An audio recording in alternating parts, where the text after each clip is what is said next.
나의 영혼이 잠잠히 하나님만 바라며 나의 구원이 그에게서 나오는도다. 오직 그만이 나의 반석이시요 나의 구원이시요 나의 요새이시니 내가 크게 흔들리지 아니하리로다. 넘어지는 담과 흔들리는 울타리 같이 사람을 죽이려고 너희가 일제히 공격하기를 언제까지 하려느냐? 그들이 그를 그의 높은 자리에서 떨어뜨리기만 꾀하고 거짓을 즐겨하니 입으로는 축복이요 손으로는 저주로다. 나의 영혼아 잠잠히 하나님만 바라라. 무릇 나의 소망이 그로부터 나오는도다. 오직 그만이 나의 반석이시요 나의 구원이시요 나의 요새이시니 내가 흔들리지 아니하리로다. 나의 구원과 영광이 하나님께 있으며 내 힘의 반석과 피난처도 하나님께 있도다. 백성들아 시시로 그를 의지하고 그의 앞에 마음을 토하라. 하나님은 우리의 피난처시로다. 아 슬프도다. 사람은 입김이며 인생도 속임수이니 저울에 달면 그들은 입김보다 가벼우리로다. 포악을 의지하지 말며 탈취한 것으로 허망하여지지 말며 재물이 늘어도 거기에 마음을 두지 말지어다. 하나님이 한두 번 하신 말씀을 내가 들었나니 권능은 하나님께 속하였다 하셨도다. 주여 인자함은 주께 속하오니 주께서 각 사람이 행한 대로 갚으심이니이다. 아멘. 삶을 살아가다 보면 인생에 바람이 불 때가 있습니다. 큰 바람이 불면 우리가 크게 흔들리고요, 작은 바람이 불어도 우리 삶이 흔들리게 됩니다. 예를 들면 건강했던 부모님이 갑자기 쓰러졌다는 소식을 들을 때, 그동안 잘 다녔던 회사에 갑작스럽게 상황이 바뀌어서 회사를 그만둬야 될 때, 그리고 잘 나갔던 사업이 환경이 바뀌어 사업에 어려움을 직면할 때 크게 흔들리게 되지요. 그런가 하면 가족과 본인의 건강에 문제가 있을 때도 크게 흔들리게 됩니다. 사실 때도 이렇게 우리가 흔들리지만 작은 바람에도 우리의 인생이 흔들릴 때가 있지요. 갑자기 학교 선생님이 전화가 와서 잠깐만 학교로 오세요, 상담을 해야겠습니다 라는 말을 들을 때도 사실은 여러분 자녀를 다 키워봤지만 마음이 흔들리죠. 그런가 하면 믿고 따랐던 선배가 회사를 퇴사한다는 얘기가 들릴 때, 아, 저 선배가 퇴사하면 나도 언젠가는 퇴사할 때가 오겠지 하고 또 마음이 흔들리죠. 그런가 하면 감당하기 너무 힘든 프로젝트가 나에게 떨어질 때, 누군가가 지나가는 말 한마디를 나한테 던질 때 우리는 그런 말 한마디에도 사실 흔들립니다. 잘 살고 있는 집에 요즘처럼 집값이 폭등할 때 주인이 집을 빼달라고 연락이 오면 또 마음이 흔들리죠. 여러분 지난주에 무엇 때문에 마음이 흔들리셨습니까? 시편 62편은 다윗의 시라고 고백하고 있습니다. 여러분 우리가 다윗 하면 참 믿음의 사람, 그리고 하나님도 마음에 합한 사람, 참 우리가 본받고 싶은 사람. 그런데요, 오늘 시를 보면 다윗이 마음이 흔들렸음을 볼 수가 있습니다. 시편 62편 3절 4절에 보면 이렇게 나와 있습니다. 우리 같이 한번 읽어볼까요? 넘어지는 담과 흔들리는 울타리 같이 사람을 죽이려고 너희가 일제히 공격하기를 언제까지 하려느냐? 그들이 그를 그의 높은 자리에서 떨어뜨리기만 꾀하고 거짓을 즐겨하니 입으로는 축복이요 속으로는 저주로다. 다윗은 사람들이 자기를 지금 높은 곳에서 떨어뜨리려고 온갖 모략을 하는 상황 가운데 있었던 것 같은데요, 여러분 오늘 시편을 보면 이게 어떤 상황 속에 기록되었는지 잘 알 수 없지만 학자들이 하면 바로 압살롬의 배신을 배경으로 지어진 시가 아닌가 추론합니다. 여러분 사무엘하 15장에 보면 압살롬이 쿠데타를 일으키는 내용이 나오는데, 참고로 압살롬은 다윗의 아들입니다. 압살롬이 반역을 철저히 준비하는데요, 이제 그 당시에는 모든 사람들이 재판을 받기 위해서는 왕궁에 와서 왕에게 재판을 받는 그런 시스템이었습니다. 억울한 일을 당한 사람들 이제 예루살렘 왕궁으로 와서 재판을 받으러 오는데, 왕궁 문에서 이 압살롬이 그 사람들을 하나하나 대하고 왕궁에 가도 왕이 당신의 억울함을 풀어주지 않습니다. 내가 나중에 왕이 되면 당신의 억울함을 풀어주겠습니다 하고 그렇게 말하니까 그 사람이 당연히 왕자가 그렇게 말하니까 굉장히 고마워할 거 아닙니까? 절을 하려고 하면 이건 무슨 절을 합니까? 오히려 제가 하고 그 사람에게 이제 자기가 절을 하는, 그러니까 사람들의 마음이 한 사람 두 사람 이제 압살롬에게로 마음이 다 쏠리는 것입니다. 그런 일을요 4년이나 했다고 성경은 기록합니다. 사무엘하 15장 7절에 보면 4년이 지난 후에 압살롬이 이제 다윗 왕에게 4년 동안 많은 사람들이 이제 그 압살롬에게 마음을 주었어요. 그래서 압살롬 스스로 생각하기에 이제 됐다, 이제 때가 됐다, 이제 쿠데타를 일으킬 때가 됐다 하고 왕한테 가서 또 거짓말을 합니다. 헤브론으로 가게 해달라, 내가 헤브론에서 하나님과 약속한 것이 있는데 그걸 꼭 지킬 수 있도록 헤브론으로 나를 보내달라. 여러분, 압살롬이 헤브론으로 가려고 했던 이유는 뭐예요? 가서 쿠데타를 일으키려고 그랬어요. 자, 12절과 사무엘하 15장 12절과 13절을 이렇게 기록합니다. 같이 한번 읽어볼까요? 압살롬의 계획은 착착 잘 진행되었습니다. 점점 많은 사람들이 압살롬을 돕기 시작했습니다. 어떤 사람이 와서 이스라엘 사람들이 압살롬을 따르기 시작했습니다 라고 다윗에게 소식을 전해 주었습니다. 여러분, 이렇게 되자 다윗은 허겁지겁 예루살렘 성을 떠나 피난을 가게 됩니다. 30절에 보면 다윗이 피난 갈 때의 모습이 나오는데, 감람산 길로 올라갈 때 그의 머리를 가리고 맨발로 울며 갔다고 나오고 있습니다. 다윗은 이런 과정 속에서 자기 인생에 아주 귀중한 몇 가지 사실을 깨닫게 되는데요. 여러분, 다윗이 살고 있던 예루살렘 성은 난공불락의 성이었습니다. 아무나 쉽게 점령 못하는 성이었어요. 근데 그 중에서도 예루살렘 왕이 사는 그 왕궁의 담과 울타리는 아주 견고하고 높은 것이었습니다. 그래서 그 왕궁 안에 사는 사람들은 이곳에 있으면 정말 안전해, 이곳에 있으면 정말 우리가 안심하고 살 수 있어, 이렇게 생각을 했어요.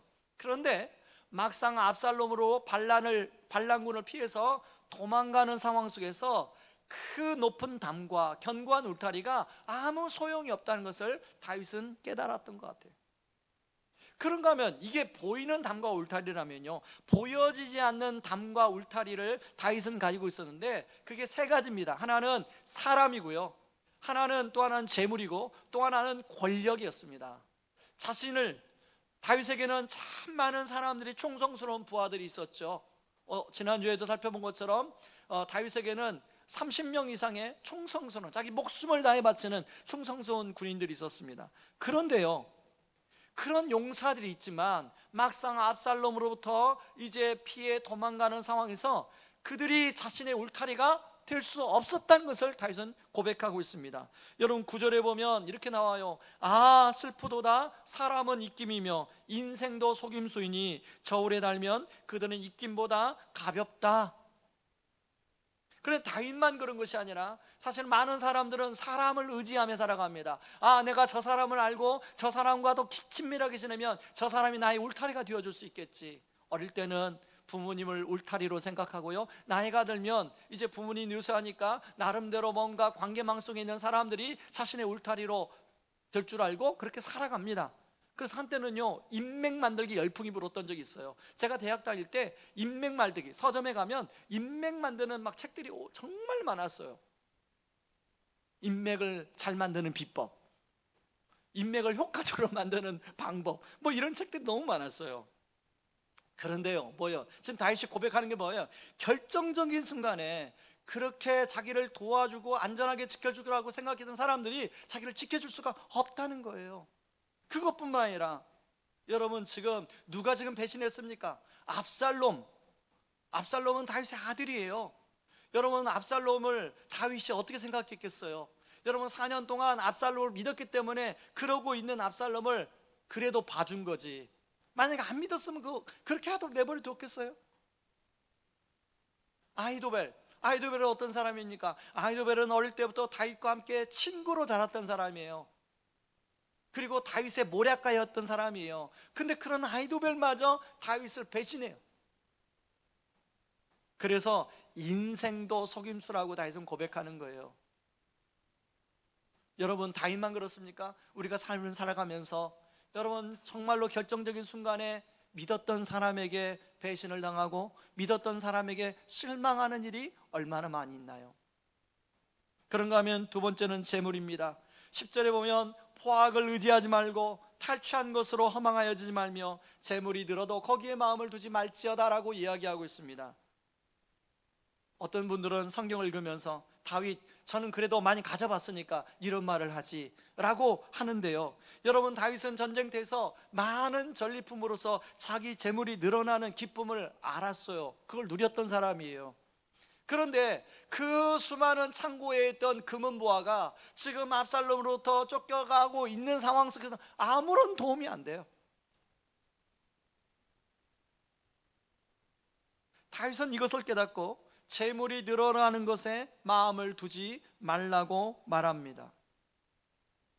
저는 최근에 아주 가슴 아픈 기사를 봤습니다. 우리나라의 20대 30대 청년들이 주식 중독에 빠져 있다는 거예요. 그래서 유심히 그 기사를 제가 살펴봤어요. 왜냐하면 저도 이제 20대의 새 아이를 키우고 있기 때문에 처음에는 아주 지혜롭게 분산 투자, 소액 투자를 한다는 거예요. 그런데 그렇게 투자해가지고 이제 뭐 50만 원도 투자하고 100만 원도 투자하면서 돈을 몇십만 원 이렇게 벌어요. 그러면 이게 돈이 벌리네? 그러고 이제 단위가 커집니다. 몇백만 원, 몇천만 원, 심지어는 이제 대출을 받아서 투자를 하게 돼요. 그런데 대부분이 잃는다는 거예요. 그러고 그렇게 이제 대출을 받았기 때문에 부모님한테 손을 벌린다는 것입니다. 그래서 부모님이 한 번은 갚아준대요. 그런데 이 손해봤다는 것 때문에 사람은 또 주식 투자를 한다는 거예요. 그래서 결국은 주식 중독에 빠진다는 거예요. 그런 젊은이들이 의외로 많다는 것입니다. 여러분, 다윗이 재물에 마음을 두지 말라고 했던 이유가 그거예요. 그런가 하면 세 번째 권력입니다. 시편 69편 12절에 보면 나오는 권력인데요, 이 권력은 사회적 지위도 보장해주고 때로는 재물을 모을 수 있도록 해주고 많은 사람 앞에 자신의 존재를 증명해 줄 수 있습니다. 그래서 사람들은 권력을 갖기를 소망해요. 어떤 사람은 권력하니까 이건 정치인들만 해당되는 거지 라고 생각하는데, 권력은 다른 말로 영향력입니다. 여러분, 우리는 누군가에게 다 영향력을 주게 돼 있어요. 그럼 그 말은 우리는 다 권력을 갖고 있다는 것입니다. 그 영향력이 크고 작고의 차이지 다 나름대로 여러분 권력을 이미 갖고 있습니다. 많은 사람들이 권력이 강해지면 강해질수록 착각 중에 하나가 이 권력이 자신을 지켜줄 수 있다고 생각한다는 거예요. 자기의 안전망이 되어줄 수 있다고 생각하는 거예요. 그런데 압살롬의 반역 앞에 다윗이 갖고 있던 그 강력한 권력은 아무 소용이 없게 되었습니다. 도망가기에 바쁘죠. 여러분, 다윗만 그런 것이 아니라 역대 대통령들 보면, 그 한때 천하를 호령했던 대통령들 보면 지금 그 노년이 얼마나 초라하기 그지없습니까? 재물, 권력, 나름대로 우리 인생의 울타리가 될 수 있는 것처럼 보이지만 그것이 진정한 울타리가 될 수 없다는 것을 보여줍니다.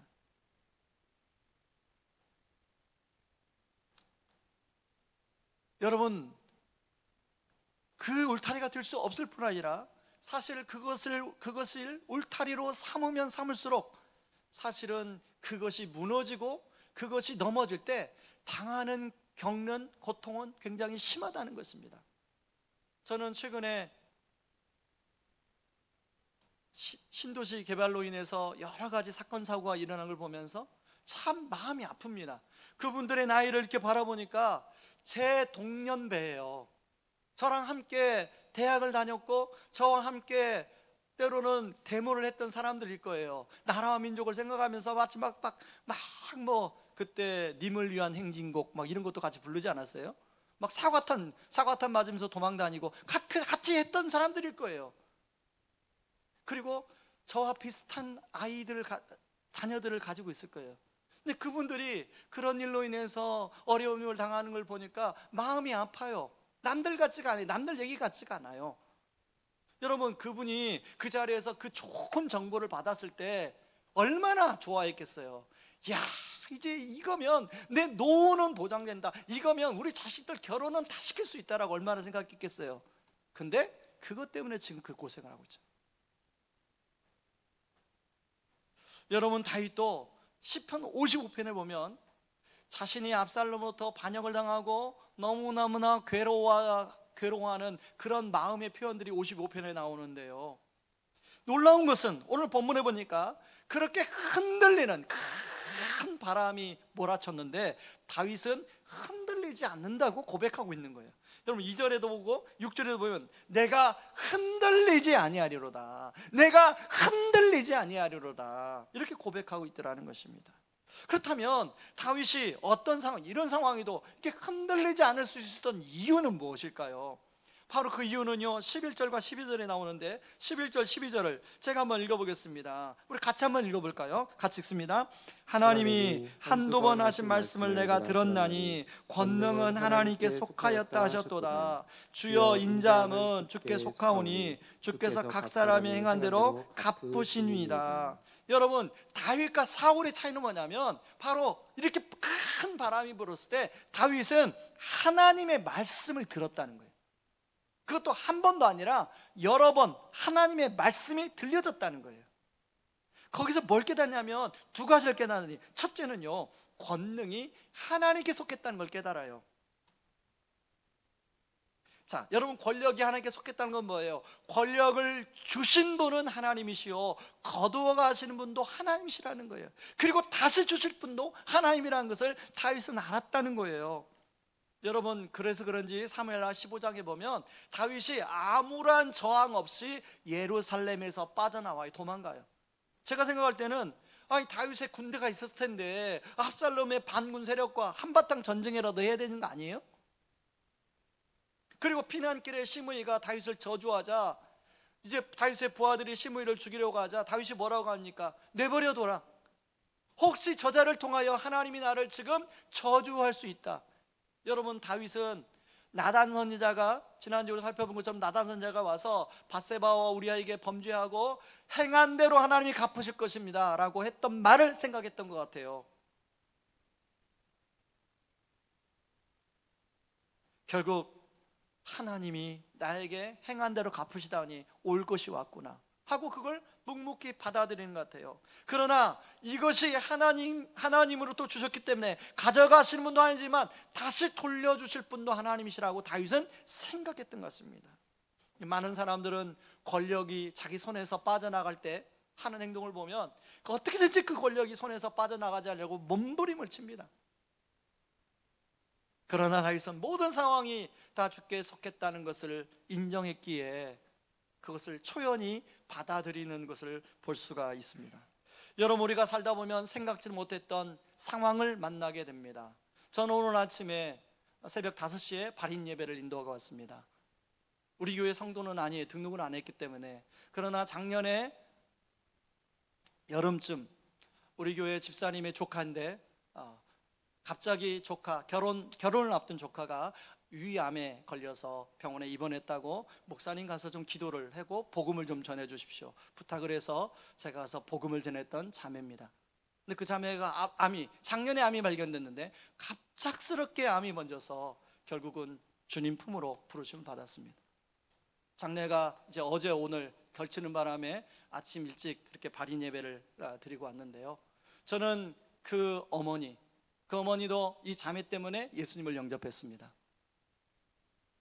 그리고 그 자매에게는 바로 위에 언니가 있어요. 언니하고 이 자매가 너무나 친해요. 왜냐하면 아버지가 일찍 돌아가시고 어머니가 그 온갖 고생을 하면서 이 두 딸을 키웠어요. 그러니까 제가 그때 병원에 갔을 때 이 자매한테 물어봤던, 자매의 소원이 무엇입니까? 빨리 일상으로 돌아가서 홀로 고생하는 엄마에게 도움이 되고 싶어요. 이게 자매의 답이었습니다. 그랬던 자매가 갑작스럽게 그렇게 떠나니 여러분, 그 어머니 입장에서 얼마나 가슴이 무너지는 일이겠습니까? 여러분, 살다 보면 우리가 이렇게 생각지도 못하는 그런 큰 바람이 불 때가 있지요. 여러분, 우리가 그런 바람이 불 때도 있지만 그렇지 않고 또 이런저런 바람이 불 때 있어요. 그러면 어떻습니까? 우리 마음이 굉장히 조급해요.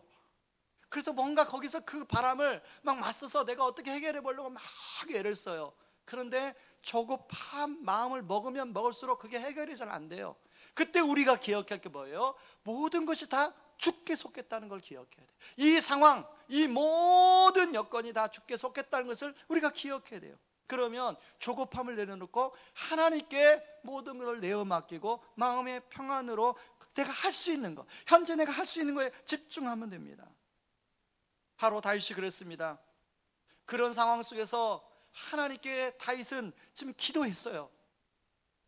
그리고 그 결과 압살롬으로 쫓겨 도망갔지만 하나님은 압살롬의 반군을 제압하고 다윗을 다시금 예루살렘으로 돌아오게 하는 것을 볼 수 있습니다. 저는 오늘 예배드리는 성도님들에게 여러분 모든 것이 죽게 속겠다는 거, 여러분 상황이 모든 것이 죽게 속겠다는 거, 여러분의 조급함을 내려놓으시고 하나님께 맡기며 나아가는 그런 은혜가 있기를 주님의 이름으로 축원합니다. 그런가 하면 두 번째 다윗이 발견한 게 뭐냐면 인자하심이 죽게 속겠다는 것입니다. 여러분 하나님에게는 두 가지 성품이 있습니다. 하나는 공의로우심의 성품이 있고요, 하나님의 인자하심의 성품이 있습니다. 이 두 가지 성품이 대립되는 것 같지만 그 인자하심 안에 공의로우심이 있어요. 다윗은 지금 하나님의 공의로움 앞에 밧세바와 우리아의 범죄 때문에 지금 뭔가 하나님이 책임을 물으신다고 지금 생각을 했어요. 그러나 그런 가운데서 하나님의 인자하심에 소망을 두고 다윗은 기도하고 있습니다. 여러분 이런 하나님의 인자하심이 가장 잘 나타난 곳이 바로 십자가죠. 요한복음 14장 7절에 보면 예수님은 제자들에게 이렇게 말합니다. 우리 스크린에 한번 같이 보여주시죠. 평안을 내게 끼치노니 곧 나의 평안을 너에게 주노라. 내가 너에게 주는 것은 세상이 주는 것과 같지 아니하리라. 너희는 마음에 근심하지도 말고 두려워하지도 말라라고 말씀하는데, 바로 주님이 우리에게 세상이 줄 수 없는 평안을 주시기 위해서 주님이 친히 흔들리는 자리로 나가셨다는 걸 아십니까? 여러분 마태복음 26장 38절 39절에 보면 예수님이 겟세마네 동산에서 고민하고 슬퍼하셨다.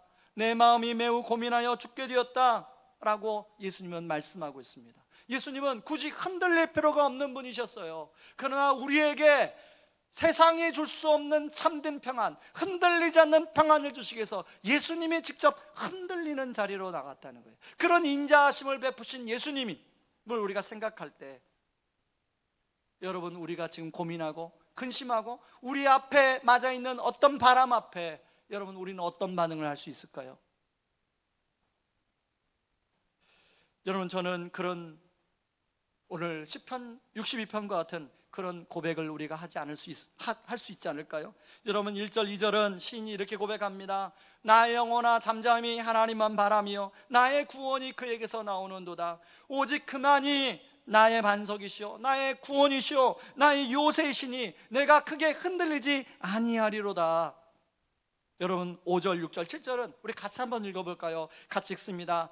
나의 영혼아 잠잠히 하나님만 바라라. 물은 나의 소망이 그로부터 나오는도다. 오직 그만이 나의 반석이시오 나의 구원이시오 나의 요새시니 내가 흔들리지 아니하리로다. 나의 구원과 영광이 하나님께 있으며 내 힘의 반석과 피난처도 하나님께 있도다. 여러분 시편 60에 보면 아크라는 단어가 6번 나오는데요, 이 아크는 오직 진실로 참으로 라는 뜻이에요.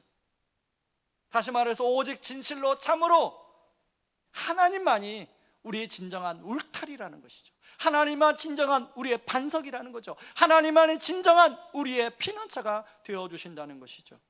여러분 혹시 하나님 플러스 다른 것? 아닙니다. 하나님만이라고 이야기하고 있습니다. 저와 여러분은 무엇을 담과 울타리로 삼으려고 하십니까? 정말 여호와만 저와 여러분의 삶의 반석, 삶의 피난처, 삶의 소망이라고 생각하십니까? 아니면 플러스 다른 것이라고 생각하십니까? 혹시 다른 것으로 여러분의 울타리로 삼고 하나님 그러니까 저를 도와주십시오 라고 기도하고 있지는 않습니까? 여러분 저나 여러분이나 다른 것으로 여러분의 삶의 울타리로 삼는 순간 그것 때문에 그것이 배신할 때는 그것 때문에 쓰라린 고통의 시간을 보내게 될 것입니다. 오직 하나님만이 진정한 우리의 삶의 구원이시고 요새시며 피난처가 되십니다. 이렇게 하나님만을 진정한 피난처로 삼는 사람은 바람이 불 때마다 하나님께 기도할 수밖에 없어요. 하나님께 마음을 토로할 수밖에 없어요. 그래서 다윗은 뭐라고 권면하냐면, 백성들아 시시로 그를 의지하고 그의 앞에 마음을 토하라. 하나님은 우리의 피난처시로다. 여러분, 다윗이 이것은 본인이 경험한 것을 이야기한 것 같아요. 압살롬에게 쫓겨나는 가운데 다윗은 그런 상황을 원망하기 전에 하나님께 자신의 마음을 토하며 기도합니다. 여러분, 기도는 어려운 게 아니죠. 우리의 마음을 그대로 하나님께 아뢰는 것입니다. 저는 작년 가을에 특밤 때 제가 아주 집중적으로 기도했던 것이 있습니다. 사실 코로나 상황이었기 때문에 저희 교회도 재정적으로 좀 어려움이 있었습니다. 그래서 작년에 임대료를 못 내고 있었어요. 그래서 제가 기도하면서, 하나님, 임대료를 내야 되는데 임대료 낼 길이 없습니다. 하나님 좀 도와주세요. 하나님, 어떻게 하면 좋습니까? 방법이 계산이 안 됩니다. 그랬더니 저희 집사람이 옆에서, 당신은 맨날 돈만 달라고 기도하냐? 그런데요, 그렇게 특밤이 끝나고 며칠이 지났어요. 갑자기 저희 교회 성도는 아닙니다. 제가 건너 아는 지인, 또 자주 만나는 지인도 아니에요. 그분이 갑자기 연락이 왔습니다. 목사님, 제가 목사님을 지금 좀 찾아뵙고 싶은데 목사님 시간이 되십니까? 그래서 제가 이제 약속을 하고 그분을 찾아뵀더니요, 그분이 와서 저한테 봉투 하나를 내미는 겁니다. 그래서 제가 무슨 봉투냐고 이제 여쭤보니까 사실은 본인 가정에 여러 가지 굉장히 어려움이 있어서 그걸 놓고 하나님께 간절히 기도하는 가운데 해결이 안 되더라는 거예요. 근데 그렇게 기도하는데 자기도 모르게, 하나님, 이걸 해결해 주시면 제가 하나님께 좀 선물 하나 드릴게요, 이렇게 기도했다는 거예요. 그러면서 이제 그렇게 기도하다가 어느 날은, 하나님, 내가 이걸 해결해 주시면 내가 의왕 우리 교회에게 하나님 앞에 제가 헌물을 드릴게요, 이렇게 기도하셨다는 거예요. 그래서 아니, 왜 하필이면 우리 교회예요? 제가 그걸 물어봤어요. 저도 몰라요. 기도가 그냥 나왔어요. 그래서 자기 마음이 바뀔까봐 그러고 기도하고 얼마 있다가 그 일이 해결됐답니다. 그 마음이 바뀔까봐 그 봉투를 들고 오신 거예요. 제가 이렇게 봉투를 빼봤습니다. 공이 굉장히 많이 붙었어요. 임대료를 해결할 수 있는.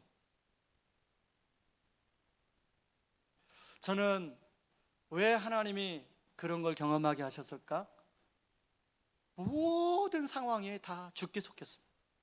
저는 우리 성도님들이 코로나 가운데 경제적으로 이런저런 어려움을 겪어서 이제 헌금을 내고 싶어도 못 내는 그런 어려움 있다는 걸 압니다. 그런 상황도 하나님의 이 권한 안에, 하나님의 다스림 안에 있구나. 그러면서 우리 성도님들이 살아가는 어려움들을 또 하나님이 하시는구나. 교회의 어려움을 아시듯 하나님 우리 성도님들의 그 어려움을 헤아려 주시는구나 라는 생각이 들더라고요. 제가 가까이 교제하는 목사님, 아주 친하게 교제하는 목사님 중에 김병년 목사님이 있습니다. 여러분 아마 우리 교회도 몇 번 오셔서 아실 거예요. 이분의 책 중에 이분이 이제 그 셋째 아이를 자기 아내, 그러니까 사모님이 낳다가 그걸 뭐죠? 셋째 아이를 낳아서 온몸에 이제 마비가 일어나서 지금껏 누워 있습니다.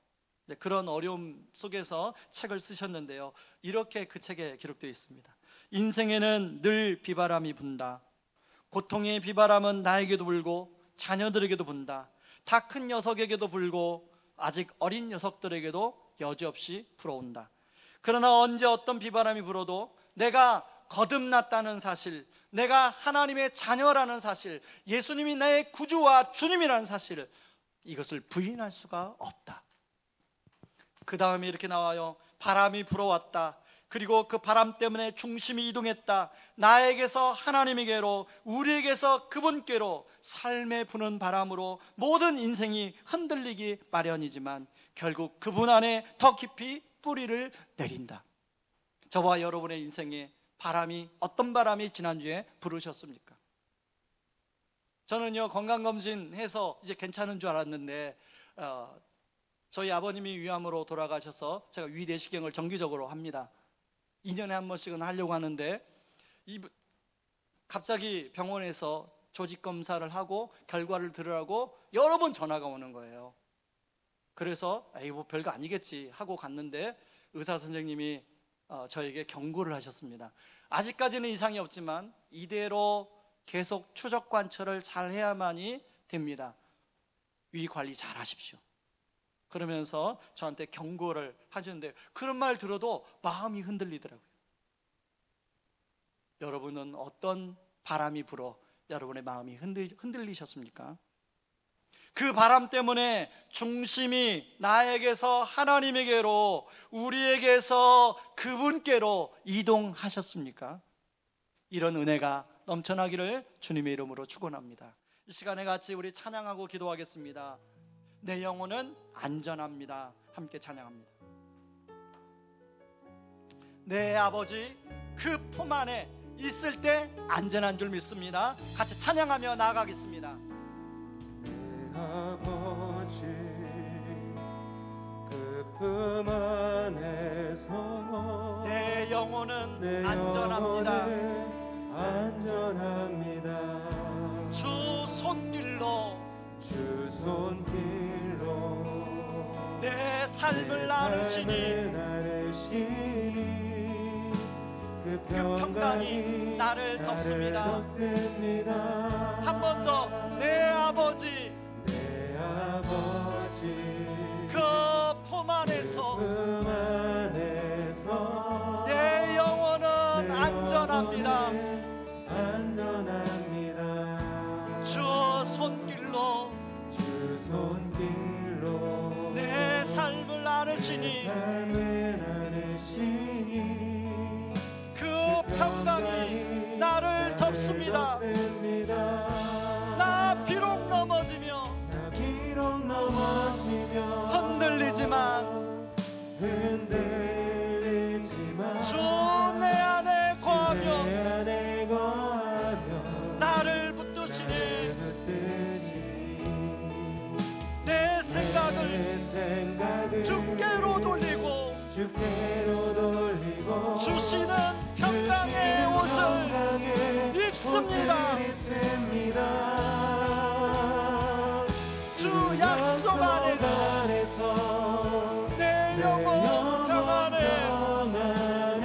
내 뜻보다 크신 주님의 계획 나 신뢰 두려움 다 내려놓고 주님만 의지해 주 안에서 내 영혼 안전합니다. 한 번 더 찬양하며 나아갑니다. 내 아버지 그 품 안에서 내 영혼은 안전합니다. 여러분 정말 그렇습니까? 주 손길로 내 삶을 아르시니 주님의 평강이 평강이 여러분을 덮으실 것입니다. 나 비록 넘어져도 흔들리지만 주 내 안에 거하며 나를 붙드시니 내 생각을 주님께 돌리며 주시는 평강의 옷을 입습니다. 주 약속 안에서 내 영혼 평안에 내 뜻보다 크신 주님의 계획 나 신뢰 두려움 다 내려놓고 주님만 의지해 주 안에서 내 영혼 안전합니다. 다시 한번 주 안에서 내 영혼 평안에 내 뜻보다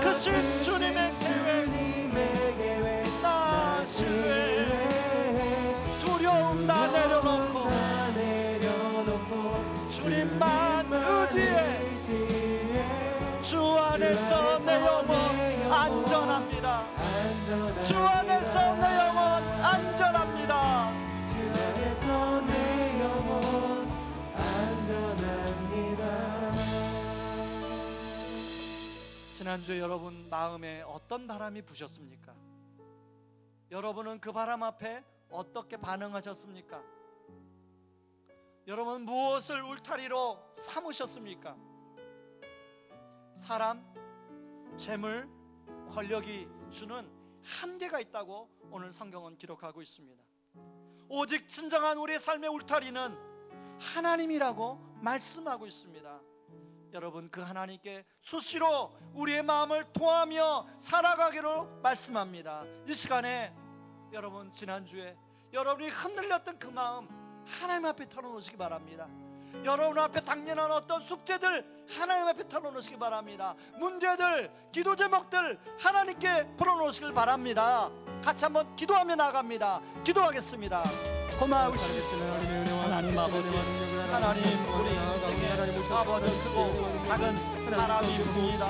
하나님 아버지 아버지 압살롬의 반란이라는 아버지 큰 바람이 불었지만 아버지 가운데 아버지 하나님 중요한 사실을 깨닫고 아버지 하나님 오히려 백성들에게 아버지 교훈하며 또 우리들에게 교훈합니다. 아버지 우리는 사람과 재물과 권력이 아버지 우리의 안전망이 되어주고 우리의 울타리가 되어준다고 생각하지만 그 한계가 명확하게 있고 오히려 그것을 울타리로 삼을 때 더 고통스러운 괴로움 가운데 빠지게 된다는 사실을 우리는 삶을 통하여 경험하게 됩니다. 아버지 오직 하나님만이 아버지 우리의 삶의 진정한 반석 아버지 소망 피난처가 되어주십니다. 이 시간에 그 하나님 앞에 아버지 우리의 문제를 가지고 나아갑니다. 나의 기도 제목을 가지고 나아갑니다. 아버지 하나님 나의 근심거리를 가지고 나아갑니다. 하나님 앞에 아버지 마음을 토하며 나아갑니다. 하나님 앞에 아버지 간구하며 나아갑니다. 하나님께 소망을 두며 나아갑니다. 하나님 아버지 풀어주시고 은혜 주시고 함께하여 주시옵소서. 아버지 다윗이 아버지 다시 맨손으로 들어갔던 것처럼 아버지 그런